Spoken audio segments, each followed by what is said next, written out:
안녕하십니까. 증시온에어 2부 유민영입니다. 오늘은 코스피 지수와 코스닥 지수, 양대 지수가 어제와는 반대로 엇갈리는 모습 보여주고 있습니다. 코스피 시장에서는 외국인과 기관이 동반 매도에 나서면서 소폭 하락하고 있고요. 코스닥 시장은 반대로 또 어제와는 반대로 상승하는 모습입니다. 이렇게 매일매일 변하는 주식시장에서 길을 찾기 위해서는 글로벌 흐름 같은 큰 그림부터 또 개별 종목 같은 구체적인 그림까지 모두 다 살펴보셔야겠죠. 저희와 함께 스마트머니의 선택에서 알아보도록 하겠습니다.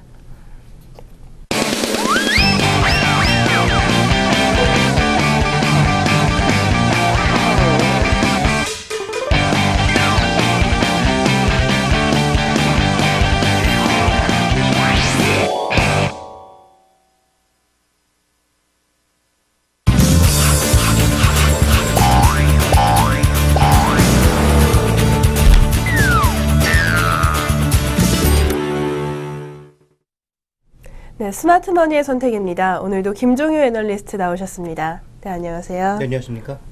네, 오늘 먼저 중국 관련해서 이야기를 해주신다고 들었는데 헬스케어 좀 주목을 하고 계신다고 합니다. 중국 헬스케어 시장 요즘 현황 어떻습니까? 네, 얼마 전에 그 미국 시장의 헬스케어 종목군들이 시장 대비해서 좋은 수익률을 보여주고 있다라는 자료도 제가 보여드린 적이 있는데요. 이 중국 시장에서도 지금 굉장히 강하게 성장하고 있고 앞으로 또 성장 가능성이 높은 산업들이 몇 가지가 있습니다. 이제 그 중에 한 가지가 바로 헬스케어라고 봐야 될 텐데, 여기서의 이제 헬스케어라고 하는 것은 우리가 흔히 얘기하는 뭐 의료기기 산업들, 아니면 뭐 바이오 헬스케어 관련돼서 일부 의약주 이런 것들만 얘기하는 것이 아니라 병원부터 제약산업까지 그리고 바이오 헬스케어까지 좀 더 폭넓은 산업을 말씀드리는 겁니다. 그동안 이제 중국이 제조업을 발전시키면서 국가 경제를 일으켜왔죠. 그러다 보니까 경제는 많이 성장했는데 이런 바이오 헬스케어 같은 기본적인 삶의 질과 관련된 부분들은 그동안 조금 소홀해지는 모습이었고요. 그 부분 측면에서 시진핑 정부와 리커창 이 조합은 이런 것들을 확대하면서 내수 시장을 키우려는 의도를 많이 가지고 있습니다. 그러다 보니까 이미 전 세대 정부부터 후진타오 때부터 진행되어 온 상황입니다만 앞으로도 좋아질 가능성이 있다고 판단하고 있는데요. 자, 먼저 준비된 그림을 보시면 중국 정부의 위생 관련 지출, 그러니까 정부 지출은 여러 가지가 있는데 실제로 이제 제약이라든지 바이오라든지 헬스케어 쪽에 쓰고 있는 그 돈의 추이는 2007년, 8년 이후로 굉장히 빠른 속도로 증가하고 있습니다. 말 그대로 좀 폭증이라고 해야 되겠죠. 정부 차원에서 돈을 굉장히 많이 쓰면서 이와 관련된 지출을 늘려나가고 있는데 이렇게 빠르게 증가시키고 있음에도 불구하고 중국은 인구가 워낙 많다 보니까 1인당 돌아가고 있는 위생 지출의 크기를 보면 미국에 비교해 봤을 때는 30분의 1 정도, 일본과 비교해 봤을 때는 여전히 10분의 1 정도를 기록하고 있습니다. 그래서 1인당 의료 지출액이 최근에 빠른 속도로 증가하고 있음에도 불구하고 여기서 멈추는 것이 아니라 앞으로도 계속 증가할 거다라는 그런 예측이 가능한 거고요. 앞으로 이 산업이 성장할 것이다라는 그런 예측도 당연히 가능하다라고 볼 수 있을 것 같습니다. 그래서 일단 정부에서 밀고 있다라는 점을 주목해 볼 만한 포인트고요. 두 번째로 살펴봐야 될 것은 이제 인구 구조상의 문제입니다. 인구 구조상으로 지금 보시면 지금 뭐 중국이 심각한 노령화에 들어간 것은 분명히 아니지만 중국 같은 경우에도 2012년 기준으로 봤을 때도 벌써 65세 이상 인구의 숫자가 1억 명을 넘어서는 그런 모습을 보였고요. 전체 인구 대비해 봤을 때도 거의 10%에 육박하는 모습을 나타내고 있습니다. 그래서 전체적으로 지금 이 고령 인구가 많아진 것은 그만큼 헬스케어라든지 아니면 노인복지를 위한 자금이 쓰인다라고 좀 봐야 될 것 같고요. 실제로 또 하나의 문제는 뭐냐면 이렇게 노령화와 관련된 문제가 발생하고 있는 것과 마찬가지로 도농 격차가 크게 벌어져 있는 것이 바로 이런 삶의 질과 관련된 헬스케어 비용이라는 건데요. 자, 도시 같은 경우에는 지금 위안 기준으로 봤을 때 거의 2,700위안 정도의 인당 그 지출을 하고 있다면 농촌의 위생 비용 같은 경우에는 지금 3분의 1 정도의 수준도 안 되는 수준에서 거래가 되고 있습니다. 그렇게 본다면 이 격차를 메우기 위한 노력이 필요하다는 거죠. 그렇다면 이 격차를 메우기 위해서는 결국 정부의 돈이 더 들어갈 가능성이 높다라는 거고요. 이 안에서 여러 가지 기회가 앞으로 중국 시장에서 생길 가능성은 충분히 존재하고 있다. 이렇게 봐야 될 것 같습니다. 그래서 요약해서 말씀드리면 중국의 헬스케어 시장은 앞으로도 커질 가능성이 산업 구조상, 정책상 인구 구조상 굉장히 높은 시장 중에 하나다. 이렇게 요약해 볼 수 있습니다. 네, 시장 자체가 커질 가능성은 굉장히 높아 보이는데 그렇다면 지금 관련 산업 어떻게 진행되고 있습니까? 네, 아까도 말씀드렸다시피 오늘 말씀드리고 싶은 헬스케어는 단순하게 뭐 우리가 흔히 얘기하는 웨어러블 디바이스, 뭐 스마트워치 뭐 이런 거 하나를 얘기하려는 게 아니라 산업의 전반적인 상황들을 모두 얘기하려는 것이다라고 언급을 드렸는데요. 그렇게 본다면 이제 하나하나 좀 짚어보도록 하겠습니다. 가장 먼저 우리가 아프면 생각나는 게 병원이죠. 그래서 이 중국 시장에서 의료 서비스가 어느 정도의 수준인지부터 살펴볼 필요가 있겠는데요.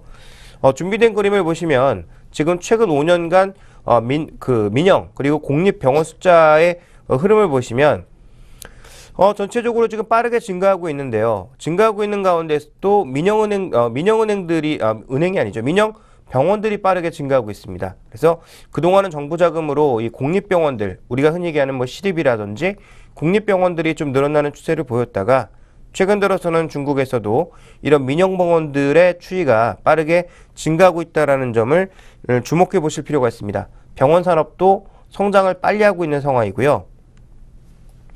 실제로 이제 중국에 진출해 있는 외자 병원들, 즉 로컬 기업과 결부된 로컬 자금이나 로컬 병원과 연계되어 있는 외자 병원, 외국 자본이 유입된 병원들도 확대가 되고 있는데요.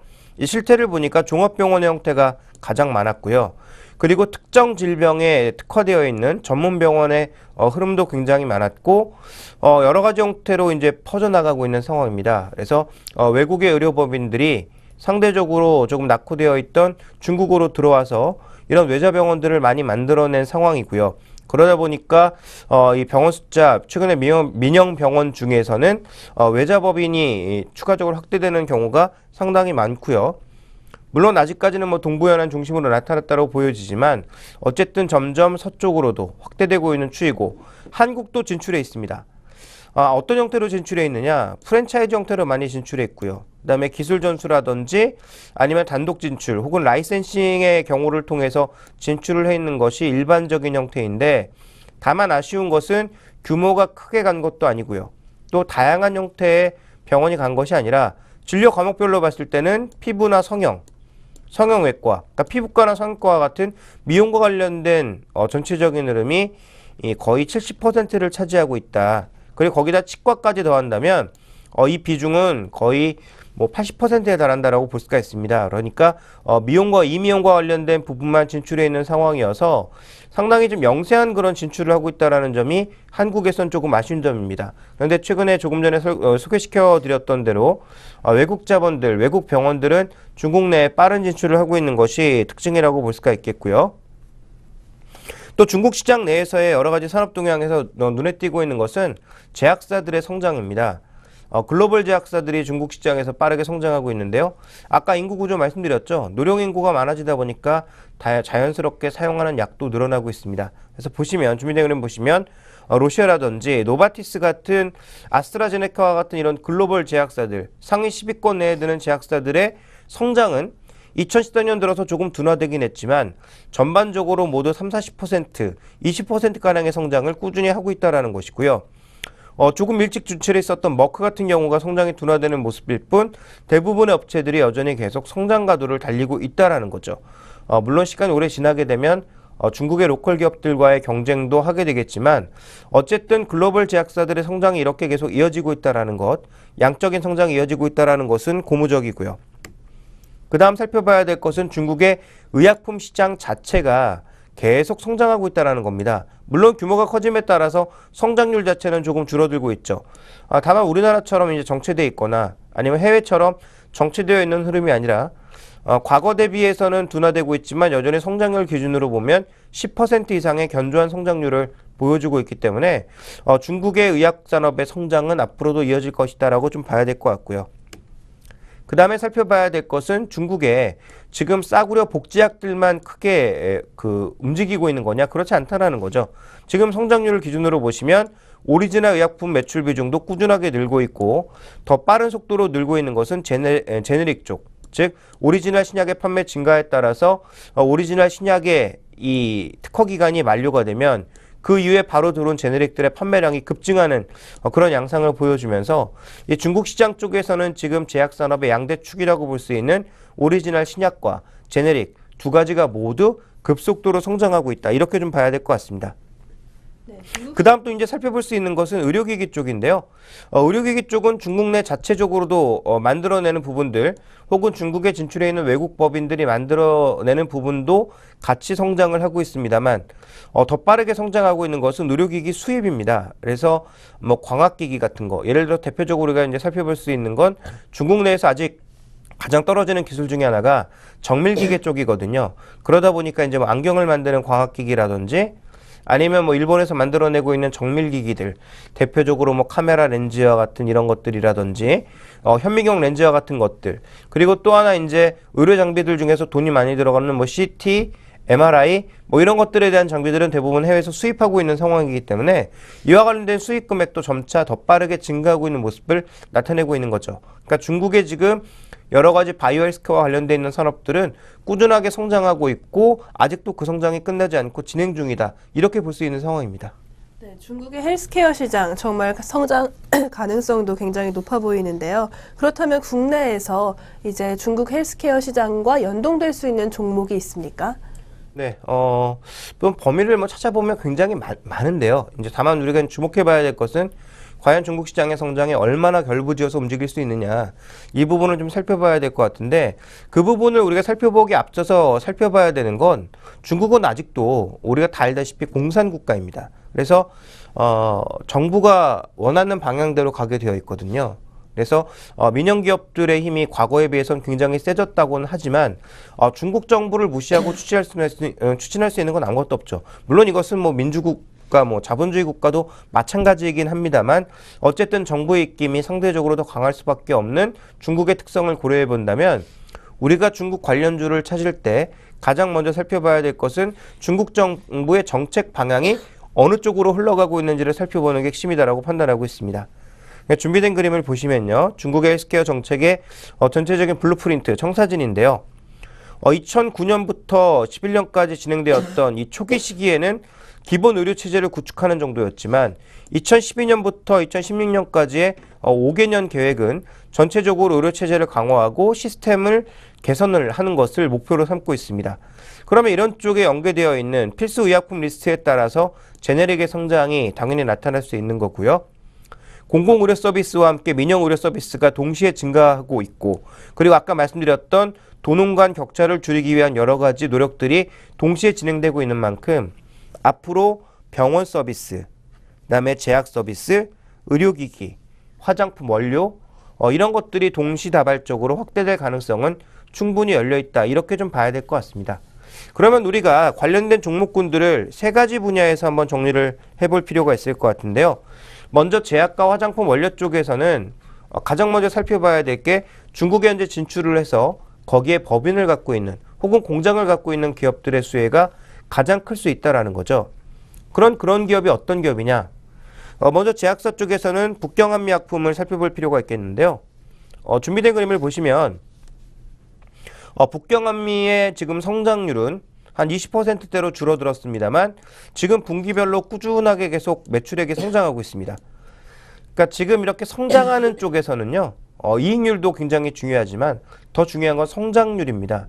그러니까 성장을 잘 하고 있느냐가 중요한데 과거 대비해서 조금 줄긴 했지만 여전히 20%대의 양호한 성장률을 보여주고 있다는 점을 주목해 볼 필요가 있을 것 같고요. 최근에 또 보령제약 같은 경우가 여러 가지 얘기가 나오고 있는데 보령제약에서 만든 신약이 중국으로의 진출을 앞두고 있다. 이런 모멘텀이 나타나고 있는 것도 주목해 볼 필요가 있을 것 같고요. 그 외에 또 녹십자 같은 경우가 여러 가지 백신이 중국 쪽으로 좀 진출해 있는 상황입니다. 이런 종목군들이 제약 쪽에서는 관련주라고 봐야 될 것 같고요. 그다음에 화장품 쪽은 넓게 보면 헬스케어, 의료 안에 좀 포함된다라고 봐야 되겠죠. 그 원료를 만들어내고 있는 코스맥스가 실제로 중국에 매장을 갖고 있는 것이 아니라 화장품 원료를 만드는 공장 자체를 가지고 있죠. 그런 측면에서 주목해 볼 만한 종목이다라고 봐야 될 것 같고요. 그 다음에 의료기기 쪽에서는 대표적으로 치과용 기기라고 볼 수 있는 바텍 그리고 콘택트 렌즈와 관련된 인터로조 같은 기업들이 중국으로의 매출 확대에 대한 기대감이 높아져 있는 상황이고요. 바이오 쪽에서는 우리나라 기업들이 이제 성형 쪽으로 많이 진출해 있다라고 말씀드렸는데요. 그만큼 이제 중국 내에서도 성형과 관련된 이 기대감이라든지 관심이라든지 높아지고 있는 상황이죠. 그러니까 이제 그와 관련돼서 우리나라의 메디톡스가 아메리카, 즉 콜롬비아 쪽을 뚫어서 미국으로 역진출하는 그런 효과를 보였던 것처럼 중국 진출을 통해서 여러 가지 매출을 향후 증가시킬 가능성은 여전히 열려있다고 봐야 될 것 같고요. 또 바이로메드와 같은 개발 중심의 바이오 제약사 같은 경우 중국 시장 쪽에서 지금 실험을 하고 있는 임상 단계에 놓여 있는 제품이 한 두세 가지 정도가 있습니다. 그러니까 이런 것들이 중국에서 실제로 이제 제약 통과가 된다면 성공할 가능성은 열려 있다라는 거죠. 다만 이렇게 여러 가지 종목군들 우리가 살펴볼 수 있는데 여기서 투자할 만한 핵심적인 종목을 다시 한번 고르자면 제가 이제 모두에 이미 언급드렸습니다만 현지에 공장이 있거나 현지의 법인에서 생산 판매를 늘려나갈 수 있는 거의 로컬 기업과 비슷한 수준의 흐름으로 가고 있는 기업을 골라야 된다라는 것이고요. 그런 측면에서 본다면 한 가지 제품이 중국으로 나가는 것보다는 거기에 아예 판매 법인 자체를 존재하고 있는 한미약품이라든지 아니면 공장 자체가 있는 코스맥스 같은 경우가 중국 성장의 수혜를 가장 크게 받을 가능성이 있다고 봐야 될 것 같습니다. 한 가지 제품이 뭐 나가면 물론 좋기야 하겠죠. 그런데 이제 중요한 건 뭐냐면 중국의 로컬 기업들의 성장도 봐야 될 것이고 지금 조금 전에 살펴본 것처럼 중국의 제약 시장이 커질 것이기 때문에 전 세계 제약사들의 각축장이 되고 있거든요.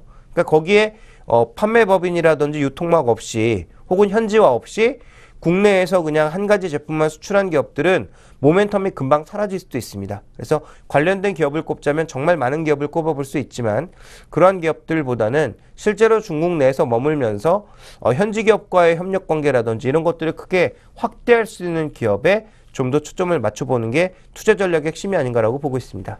네, 중국 헬스케어 시장과 관련된 우리 종목들 한번 살펴봤습니다. 네, 잠시 후에 저희는 종목 상황 알아보도록 하겠습니다.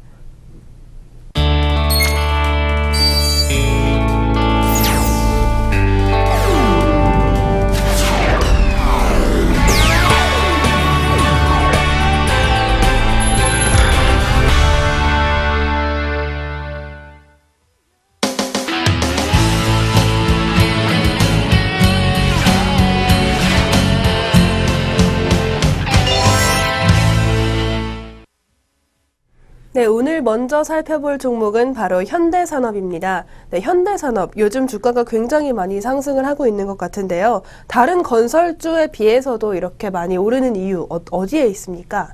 네, 이유는 크게 보면 두 가지입니다. 첫 번째 이유는 이 회사가 매를 먼저 맞았다라는 것이고요. 그다음에 두 번째는 지금 부동산 가격의 움직임에 가장 능동적으로 움직일 수 있는 종목이다. 이렇게 봐야 될 것 같습니다. 좀 더 풀어서 말씀드리자면 매를 먼저 맞았다. 그런 측면에서 보면 GS건설이 탑이거든요. 작년 1분기부터 실적이 안 좋았고 주가는 뭐 4분의 1 토막이 났으니까 가장 먼저 매를 맞은 거 아니냐. 어떻게 보면 주가 기준에서 매를 맞은 것은 GS건설이나 삼성엔지니어링이 탑인데 왜 매를 맞았다라고 제가 표현을 드리고 있냐면 지금 대형 건설사들이 갖고 있는 부담이 해외 쪽에서 나타나는 부담도 있지만 국내에서 나타나는 부담도 있습니다. 그러니까 해외 쪽에서 나타나는 부담 쪽에서는 GS건설과 삼성엔지니어링이 매를 가장 먼저 맞았다면 국내 쪽에서는 가지고 있는 PF와 관련돼서 부담감이 크다라는 거죠. 근데 이것을 아직도 이자만 지급하고 실제로 해소하지 않은 기업들이 상당수 있거든요. 준비된 그림을 보시면 대형 건설사의 총 PF 수준인데요. 이 프로젝트 파이낸싱이라고 하는 게 뭐 부동산 가격도 오르고 잘만 되면 돈이 확실하게 되는 사업이지만 만약에 이게 이제 부동산 가격이 정체되어 있고 잘 움직이지 않으면 굉장히 골칫덩이가 될 수밖에 없거든요. 그런데 지금 대우건설, GS건설, 현대건설 이런 데는 아직도 좀 많은 물량을 갖고 있는 데 비해서 현대산업은 그동안 꾸준하게 작년, 재작년에 상각을 통해서 많은 부분들을 덜어냈다라는 거죠. 그러니까 추가적으로 PF가 나빠졌을 때 돌아올 수 있는 실적 충격이 없다라는 것입니다. 그래서 국내 업체들, 뭐 GS건설이나 이런 경우에는 해외 쪽의 충격과 함께 국내 충격을 동시에 받을 수 있는 반면 현대산업은 해외 산업이 거의 없는 데다가 국내 쪽에서는 이렇게 실적 악화를 미리 많이 막아버렸기 때문에 추가적으로 악화될 부분은 제한적이지 않냐라고 판단하고 있는 거고요. 실제로 이제 4분기, 작년 4분기 밑작공 PF를 보시면 현대산업은 제로에 가깝습니다. 거의 없다라는 얘기거든요. 그러니까 삼성물산과 함께 이 두 기업이 거의 제로 수준에 가까워져 있고 나머지 기업들은 여전히 1조 원이 넘는 혹은 1조 원을 육박하는 많은 물량들을 가지고 있어서 이 미착공 PF와 관련된 부담감은 앞으로도 해당 기업들은 남아있을 수밖에 없다. 그래서 실적과 관련돼서 매를 먼저 맞아서 지난 2년간 거의 적자 수준을 보였지만 이 적자의 수준 자체가 미리 악재를 소화하기 위한 노력이었다라고 판단하고 있는 거고요. 최근에 이제 부동산 지표를 보시면 핵심적으로 볼 수 있는 게 전체 주택 지수보다는 서울 지역, 특히 인구 2천만이 모여 살고 있는 서울과 수도권의 흐름이 굉장히 중요한데 지난 2006년 이후로 꾸준하게 조정을 보였던 부동산 시장이 이제는 어느 정도 바닥을 찍지 않았느냐라는 그런 시각들이 많이 나타나고 있습니다. 특히 서울의 주요 지역, 강남 지역을 중심으로 해서 나타나고 있는 재건축 아파트의 가격 반등 효과 이런 것들을 우리가 좀 살펴볼 수 있는 상황이고요. 또 분양을 보니까 2014년에는 그동안 많이 줄어들었던 서울과 수도권 지방의 분양 물량이 크게 늘어나고요.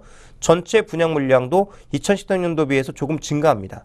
그러니까 공급이 충분하다라는 얘기인데요. 이 충분한 공급을 소화할 정도의 수요가 존재한다면 부동산 시장은 그동안 쌓였던 악성 재고 물량을 다 떨어내고 이제부터는 신규 물량까지 소화해 나가면서 반등을 할 수 있을 거다라는 그런 시각이 부동산 시장에서 전체적으로 나타나고 있는 거죠. 또 하나 우리가 좀 살펴보게 되면 서울의 재건축 물량이 바닥을 찍고 돌아서고 있습니다. 이 얘기도 무슨 얘기입니까? 재건축이 다시 시작된다라는 얘기는 과거 재건축과 관련돼서 쌓여있던 이 앞전에 쌓여있던 과도한 물량들이 이제는 소화가 되면서 서서히 반등 측면으로 가고 있다라는 그런 시각을 나타내고 있는 거거든요.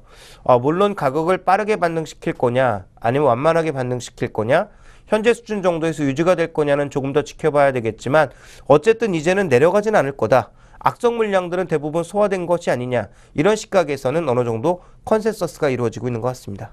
네, 말씀해주신 것처럼 현대산업이 이제는 조금 실적이 개선될 거라고 볼 수도 있겠는데요. 그렇다면 그 실적 개선의 속도는 어느 정도로 예상하십니까?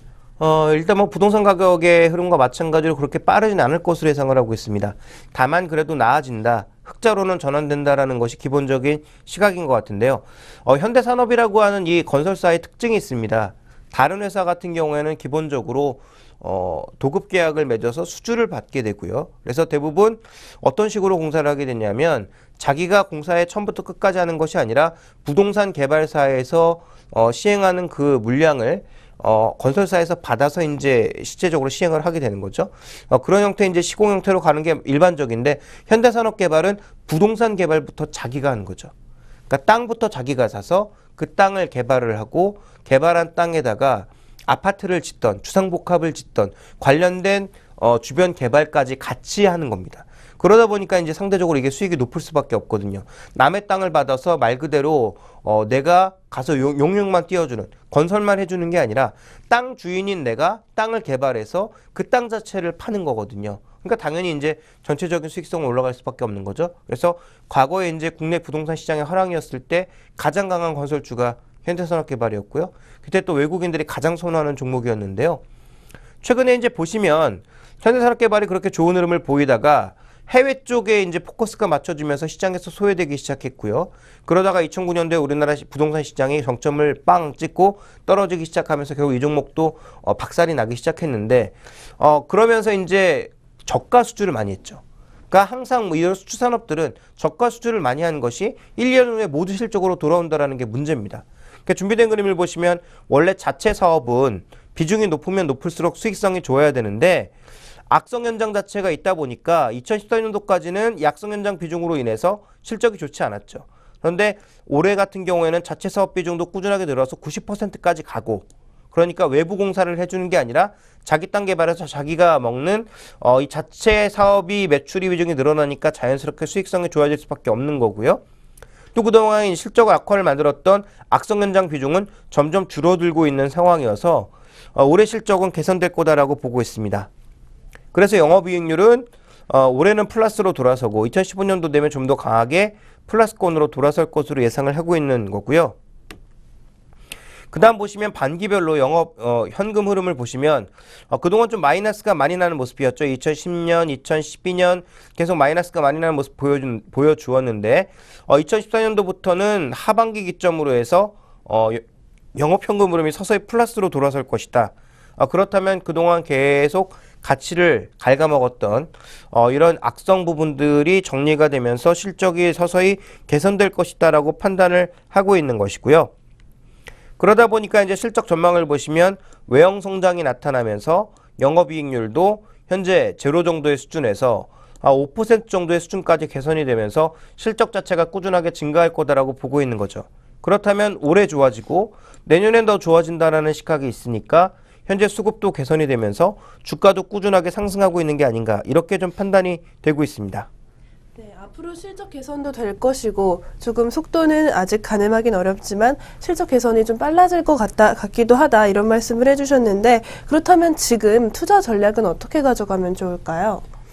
이 종목의 이제 과거 추이부터 쭉 살펴봐야 될 텐데요. 우리나라에 이제 부동산 개발이 한창 있을 때, 또 땅 가격도 막 오르고, 부동산 가격, 아파트 가격이 급등할 때는, 이 종목의 주가는 예측 불가능이었습니다. 어디까지 올라갈지 아무도 몰랐거든요. 그래서, 준비된 그림을 지금 보시면요.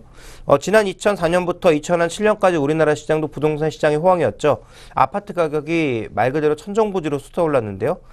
그러다 보니까 PBR 개념에서 이게 몇 배 정도의 수준이 될지도 모를 정도로 주가가 급등했습니다. 그렇지만 글로벌 금융위기로 부동산 가격들이 폭락하기 시작하면서 결국 이 종목도 관리 가능한 4배에서 현재 0.6배, 1.4배에서 한 0.6배 정도의 수준으로 들어와 있는 상황이고요.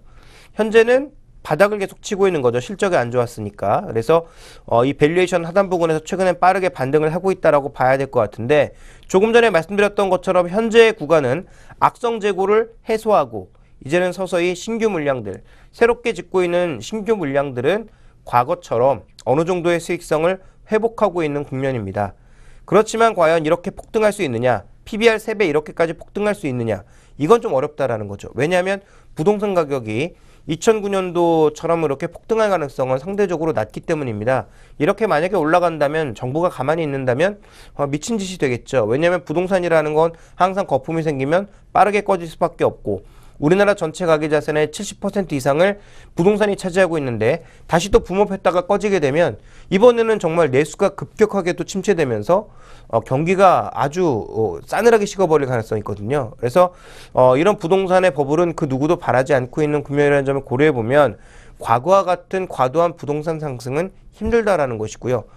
바닥을 찍고 완만하게 상승하는 정도의 강도 내에서는 현대산업의 실적 회복과 함께 부동산 가격 상승에 따른 긍정적인 효과, 또 현대산업이 지금 특징이 뭐냐면 과거에 고집했던 것은 돈이 되는 아파트만 고집했습니다. 근데 아파트가 더 이상 많은 돈이 되지 않으니까 현대산업개발 같은 경우에도 지금 뭐 플랜트라든지 이런 쪽으로 국내에서 다른 공종을 조금씩 수주하고 있거든요. 그러니까 이런 변화에 따른 긍정적인 효과가 조금씩은 더해지지 않을까라고 판단하고 있기 때문에 여러 가지 요인들을 고려해 봤을 때 아주 초장기적으로 투자할 만한 종목은 아직은 아니다. 그런데 추가적인 상승 여력은 남아있는 만큼 어느 정도 조정 시에는 매수는 가능할 것으로 보고 있고 현재 정확한 투자 의견은 트레이딩 바이 정도, 그러니까 좀 트레이딩을 통해서 수익률을 올리는 정도의 매수 의견 정도가 가능하겠다라고 판단하고 있습니다. 왜냐하면 이 종목은 지금 실적 추정이 분기별로 조금만 변동을 해도 다시 주가의 가치가 크게 변화할 가능성이 있기 때문에 여전히 변동성은 조금 열어둔 상태에서의 매매가 필요하지 않나. 그래서 바이앤홀드 전략보다는 계속 매수와 매도를 반복하는, 그래서 좀 주가가 많이 내려가면 샀다가 반등하면 팔고 이것을 좀 반복하는 것이 좋은 투자 전략이 되지 않을까라고 보고 있습니다. 네, 지금까지 현대산업 한번 살펴봤습니다. 그럼 저희는 잠시 후에 저희 선물 전략 전문가 모시고 돌아오겠습니다.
네, 오늘의 선물 전략입니다. 오늘은 엘도라도 전문가님과 연결해 보겠습니다. 엘도라도 전문가님, 안녕하세요. 네, 안녕하세요. 네, 저 오늘 선물도 좀 움직임이 굉장히 컸었는데요. 오늘 매매 어떻게 적용하셨습니까? 네, 오늘 국내 선물 시장은 약보합 시작 후 급격하게 상승폭을 늘렸습니다. 메인이 현선물 매도하는 모습을 보였는데요. 저희 클럽은 수급보다는 차트를 더 중요시 여기기 때문에 매수 진입을 했었습니다. 하지만 곧바로 하락하는 것을 보고는 손절로 하락 방향에 진입하여 수익으로 전환을 시켰습니다. 하락 포지션을 오래 끌고 가다가 하락세가 둔화되고 상방 신호가 발생하여 매수로 리버스를 하여 다시 수익을 내고 마무리를 하였습니다. 결과적으로 오늘 손절이 나왔지만 그 상황에서 당황하지 않고 추세를 따른 부분이 수익으로 전환에 도움이 됐습니다. 투자자별 수급 상황을 보면 외인이 현선물 매도에 홀매도, 풋매수로 일방적인 하방을 보고 있지만 우린 그 부분에서 과감하게 매수를 해서 수익을 더 늘렸습니다. 네, 움직임이 큰 상황에서 좋은 전략 세워주신 것 같은데요. 앞으로의 장세에 대해서 엘도라도 전문가께서는 어떻게 보고 계십니까? 네, 어제도 잠시 말씀을 드렸었는데요. 일단 상승세는 계속해서 이어지지만 그 기울기는 약화될 것이라고 말씀드렸었죠. 오늘이 딱 그런 모습을 보이고 있습니다. 우리 클럽 같은 경우는 당일 매매만을 하기 때문에 오늘 오전은 하방 추세, 오후는 상방 추세로 매매의 방향을 잡고 수익을 냈습니다. 큰 방향은 상승 쪽이겠지만 방향을 한쪽으로 국한시키지 말고 오늘처럼 유연성 있게 대응해야 합니다. 네, 유연성 참 중요한 것 같은데 그렇다면 요즘 같은 장에서 가장 수익이 좋은 매매법은 어떤 것이라고 보십니까? 네, 방금 말씀드렸듯이 유연성을 가지고 접근해야 합니다. 우리는 절대 시장을 거스를 수는 없죠. 시장이 주는 만큼 이익을 취해야 하고 예상과는 다른 움직임에서는 손실도 감수해야 합니다. 다만 그동안의 확률적 근거를 가지고 정확한 맥점을 이용한 매매를 한다면 시장이 주는 수익을 충분히 취할 수 있을 것입니다.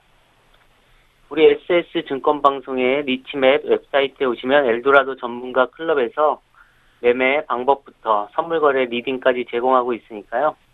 선물거래에 대해 아무것도 모르시더라도 관심이 있으신 분이라면 누구나 방문하셔서 선물거래 방법과 기초 등 다양한 정보를 제공받으셔서 하락장에서도 수익을 낼 수 있는 선물거래 시장에서 저와 함께 하시길 바랍니다. 단 몇 번만 참여를 해보셔도 저희 클럽의 모토대로 쉽게 안정적으로 매매가 되는 것을 보실 수 있을 것입니다. 네, 앞으로도 클럽 가입자분들께 좋은 수익 내주시길 바라겠습니다. 오늘 좋은 말씀 감사합니다. 네, 감사합니다. 네, 저희 선물 전략 알아봤고요. 잠시 후 스마트머니의 선택 다시 돌아오도록 하겠습니다.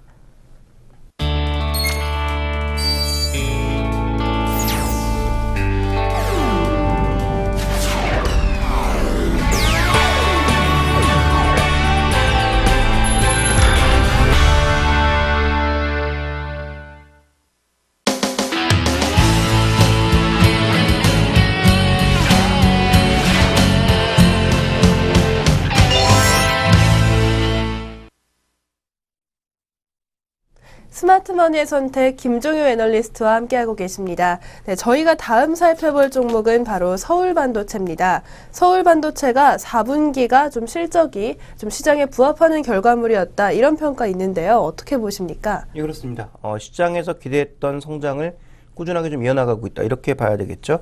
그래서 준비된 그림을 보시면 서울반도체 분기 실적 전망치인데요.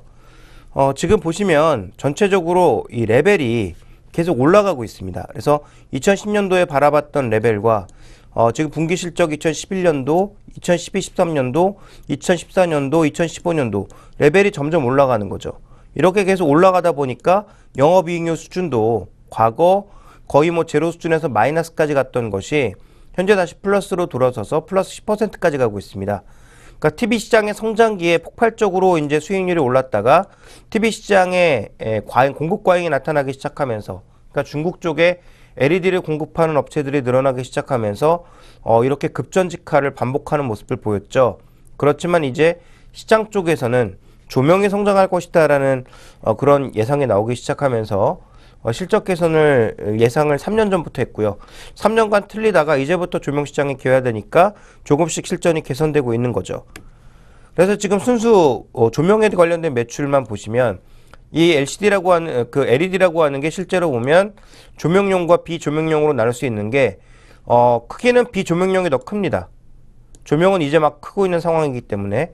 근데 조명이 이제 보시면 아시다시피 점점 성장하고 있는 그런 국면이기 때문에 바로 시장이 주목하고 있는 것은 지금 덩치가 더 큰 비조명 부분이 아니라 조명 부분인 거죠. 이 부분의 성장이 계속 커질 것이다. 앞으로도 변동이 없을 것이다. 이렇게 좀 바라보고 있는 거고요. 그래서 전체적으로 지금 이 순수 조명, 특히 조명과 관련돼서는 뭐 두 가지 쪽을 살펴볼 수 있겠는데 TV에 뒤를 비추는 그런 광원보다는 우리가 흔히 얘기하는 이제 LED 조명 쪽, 그 빛을 밝히는 가로등 같은 것들과 함께 그리고 또 자동차와 같은 다른 조명 시장까지 확대되면서 좀 커지지 않을까라고 시장에서 예상을 하고 있는 것 같습니다. 네, LED 조명 시장 저희 계속 말씀도 많이 드렸고 좀 여러 번 여쭤봐서 좀 식상한 이야기일 수도 있는데 한 번만 더 짚고 넘어가 보겠습니다. 앞으로의 성장이 정말 지속적일까요? 지금 이제 이 스튜디오 안에서도 뭐 여러 가지 조명들을 함께 쓰고 있습니다. 뭐 제 위에는 LED 조명도 있고요. 그다음에 기존에 이제 할로겐 조명이라든지 이런 것도 같이 있는데 지금 아직까지 주류는 이 백열등, 형광등 이런 거라고 봐야 되겠죠. 그렇지만 가장 먼저 에너지 충격을 받았고 에너지 가격이 비싼 일본을 중심으로 해서 LED로 빠르게 전환하고 있고요. 중국도 환경을 보호하기 위해서 중금속을 많이 쓰는 뭐 백열등 이런 것들보다는 LED 등으로의 교체를 빠르게 하고 있습니다. 그래서 전 세계 조명 시장에서 LED 시장의 침투율이 어떤 식으로 전개될 거냐라고 디스플레이 서치 같은 쪽이 예측을 보니까 지금 준비된 그림을 보시면 2013년도에 이미 10%에 불과하다라는 거죠. 그러니까 향후 점점 커질 수밖에 없다. 그러면 2016년도가 되면 이때도 한 25% 정도에 불과하고 2020년 정도가 되어야 한 60-70% 정도의 비중으로 커질 거다. 이렇게 예측을 하고 있거든요. 근데 뭐 어차피 이 예측이 뭐 거의 연도별로 틀리고 있기 때문에 뭐 10년 후의 예측을 뭐 지금 해볼 필요는 없을 것 같고 어쨌든 지금 이제 침투율이 10%에서 올해 이제 14% 정도까지 는다라고 하는 것이니까 성장 자체는 비교적 빠른 속도로 나타날 것이다라고 예상을 하고 있는 거고요. 이런 성장 초기 국면에 움직일 수 있는 종목군들이 여러 가지가 있겠지만 이렇게 LED 모듈을 만드는 쪽 그리고 LED 재료를 만드는 쪽 뭐 이런 쪽이 당연히 성장할 것이다라고 보고 있는 것이고요. 아까 언급드렸습니다만 LED 시장의 전체 전망을 보시면요. 조명과 비조명 두 가지로 나눠봤을 때 비조명 쪽은 2023년도를 피크로 해서 오히려 전체적인 비중이 줄어들고 있는 반면 전체적으로 지금 조명 시장의 비중은 점점 올라가고 있는 상황입니다. 그래서 이 조명 시장의 비중 확대에 따른 투자 전략이 지금 현재 외국 시장에서 뭐 크리라고 하는 LED 모듈 종목과 서울 반도체에 동일하게 나타나고 있는 거고요. TV 쪽 LED에서 조명용 LED로 확대되고 있는 루메스 같은 기업들에 대한 관심도 최근에 올라가고 있다. 이렇게 좀 봐야 될 것 같습니다. 그래서 전체적으로 LED의 조명 연간 출하량 추이를 보시면 뭐 계속 반복해서 말씀드리고 있습니다만 한마디로 말씀드리면 빠른 성장입니다. 그래서 이 빠른 성장의 속도가 2016년까지는 꺾이지 않는다라는 거죠. 다만 2016년도부터는 조금씩 성장하지만 성장 속도는 둔화된다. 그러니까 이런 각도로 성장하던 게 서서히 좀 줄어들 거다라고 보고 있는 거고요. 그리고 이제 또 하나 이제 살펴볼 만한 그 특징이 LED 시장에서의 움직임은 이게 이제 초기 가격이 굉장히 비쌌는데 최근 들어서는 모듈 가격이 계속 빠지고 있단 말이죠. 그러면서 아직도 이제 단일 가격으로 비교해 봤을 때는 백열등보단 비싸지만 오래 쓸 수 있기 때문에 LED를 한번 이제 장착을 하게 되면 사용 시간 자체가 보통 백열등보다는 한 뭐 10배, 7배 정도의 수준으로 오래 쓸 수 있기 때문에 2년 정도만 지나게 되면 백열등을 사용한 것보다 더 많은 그 효익을 얻어낼 수가 있다라는 거죠. 뭐 그런 관점에서의 조명 시장의 성장에 대해서는 계속 긍정적인 관점을 밝혀주고 있는 것 같습니다. 네, LED 조명 시장은 정말 앞으로도 긍정적인 전망해 주셨고요. 그렇다면 조명 이외의 비조명 LED 산업 어떻습니까? TV나 PC 쪽에서는 앞으로 둔화될 것으로 예상이 되고 있습니다. PC 같은 경우에는 판매량 자체가 줄어들고 있는 상황이고요. TV 같은 경우에는 최근 들어서 워낙 가격이 빠지고 경쟁이 심화되다 보니까 중국 업체 몇 개는 스스로 이제 무너졌고 남은 업체들 같은 경우에도 스스로 이제 공급량을 조절을 해서 어느 정도 TV BLU, 그러니까 뭐 BLU라고 하기보다는 이제 그냥 백라이트라고 해야 될 것 같은데, 이제 백라이트, LED 백라이트 같은 경우에는 가격을 추가적으로 더 안 빠지게 이제 보호를 하고 있는 그런 국면인데요. 그럼에도 불구하고 TV 디스플레이 패널 가격 자체가 반등을 크게 하지 않고 있기 때문에 TV용 BL 백라이트 같은 경우에는 크게 반등할 가능성은 낮다라고 보여집니다. 그래서 2014년도의 키워드는 조명의 가장 중요한 화두고요. 준비된 그림을 보시면 만약에 조명을 뺐을 때는 뭐냐? 그러면 우리가 이제 이 자동차를 봐야 되는 거죠. 그러니까 이제 LED의 가장 큰 약점 중에 하나가 뭐였냐면 빛의 직진성이 떨어진다라는 것이었습니다. 그래서 헤드라이트와 같은 이런 조명으로 쓰기엔 조금 어렵다. 그러니까 단순하게 우리가 이제 뭐 빛을 비추는 조명 정도로는 쓸 수가 있겠지만 먼 곳을 비추는 그런 헤드라이트 같은 용어로는 좀 힘들다라는 것이었는데, 최근에 이제 기술 발전으로 인해서 이 부분도 많이 좀 격차가 해소된 상황이다 보니까 최근 들어서는 자동차용 등으로 굉장히 다양하게 쓰이고 있죠. 자동차 내부, 외부, 그래서 기본적으로는 리어램프 같은 쪽에 많이 들어가는 양상이었는데, 이제는 뭐 헤드램프라든지 면발광이라든지 이런 쪽으로도 LED가 많이 들어가고 있는 상황이고요. 그 다음에 PC 쪽은 이제 많이 줄어들었지만 태블릿이라든지 패블릿으로 보여주고 있는 스마트폰과 태블릿의 중간 사양의 중소형 이 디스플레이는 아직도 수익이 좋고 꾸준하게 증가하고 있거든요. 거기다가 이쪽은 이제 OLED 쪽까지 나갈 것으로 예상이 되다 보니까 이와 관련된 긍정적인 효과를 예상을 하고 있는 거죠. 그래서 일단 조명이 가장 기본이고요. 조명의 성장과 더불어서 플러스 알파 요인으로서 자동차와 함께 태블릿과 같은 중소형 시장의 성장이 비교적 강하게 나타날 거다라고 보고 있습니다.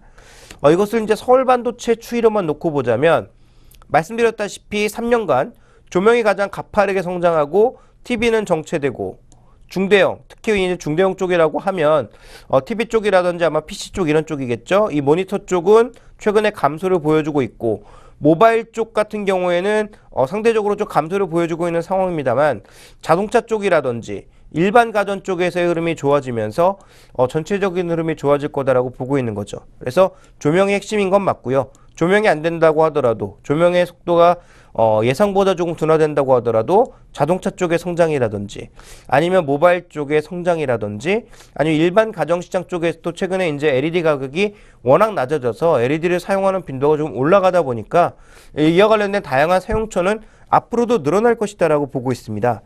그러다 보니까 이제 서울 반도체의 전반적인 실적 추이는 앞으로도 계속 올라가지 않을까, 이런 예측이 좀 가능하다라고 봐야 되겠죠. 네, 조명과 비조명 할 것 없이 앞으로의 전망이 좀 긍정적으로 보이는데요. 그렇다면 서울 반도체에 대해서 투자 전략은 어떻게 가져가야 할까요? 일단 서울 반도체 같은 경우에는 국내에 비교 기업들이 뭐 규모 면에서는 그렇게 특별한 비교 기업이 없다라고 봐야 될 것 같습니다. 물론 뭐 루멘스, 루미마이크로, 뭐 LG노텍 뭐 이런 많은 기업들이 있습니다만, LG노텍은 LED만 하는 그런 업체는 아니고요. 또 삼성전기도 LED만 하는 업체 아니다 보니까 직접적인 비교는 좀 어려울 것 같고, 그다음에 루미마이크로나 다른 기업, 루멘스 같은 기업들은 서울 반도체와 직접적으로 비교하기에는 시가총액이나 매출 측면에서 좀 차이가 많이 납니다. 그래서 우리가 이제 가장 많이 비교를 하는 게 미국에 상장되어 있는 크리라고 하는 반도체 업체거든요. 근데 이 크리도 똑같이 이 LED 모듈을 만드는 업체입니다. 이 두 기업의 밸류에이션과 주가 수준을 좀 비교해 볼 필요가 있겠는데요. 준비된 그림을 보시면 주가 추이는 거의 비슷하게 움직이고 있습니다. 그래서 2012년부터 반등을 시작해서 현재까지 반등 추이를 이어나가고 있는 것도 비슷하고요. 고점 부근에서 쉽게 밀리고 있지 않는 것도 비슷합니다.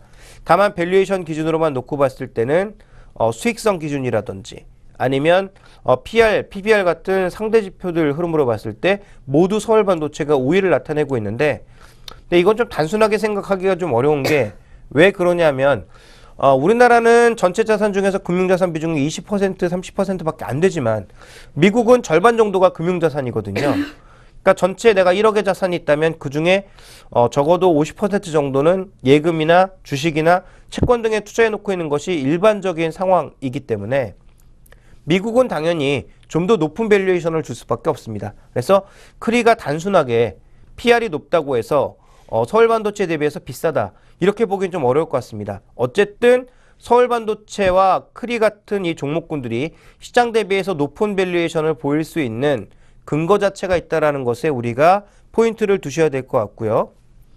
그 다음 다른 글로벌 LED 기업과도 좀 비교해 보면 서울 반도체의 뚜렷한 특징은 뭐냐면 ROE가 높으니까 PBR도 당연히 높은 수준에서 거래되고 있다는 것입니다. 이 얘기는 역으로 뒤집으면 ROE가 조금만 떨어져도 주가 수준은 급격하게 떨어질 수 있다는 것을 의미하고 있는 거고요. 그 다음 또 하나, 지금 PER과 EPS 그로스, 즉 이익이 연간 단위로 얼마나 성장하고 있는지 이 부분을 살펴봤을 때도 서울반도체와 다른 업체는 말 그대로 넘사벽이라고 봐야 되겠죠.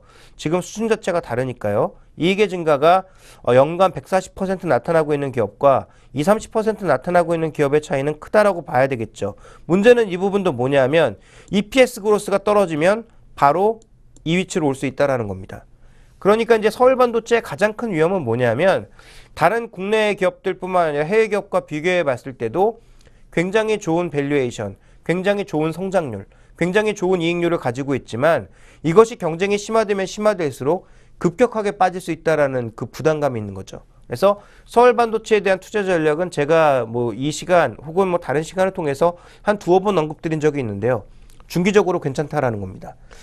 길게 봤을 때 한 1년 정도까지는 그렇게 나쁘지 않을 거다. 왜냐하면 2015년, 2016년까지도 이 산업이 성장한다고 하니까 그러면 2016년도까지 일단 기본적으로 성장하는 거 아니냐 이런 시각으로 볼 수 있는데 문제는 뭐냐면 2015년도부터 중국 업체들이 쫓아오기 시작하면서 다시 또 공급 과잉을 낳을 가능성은 충분히 있다라는 거죠.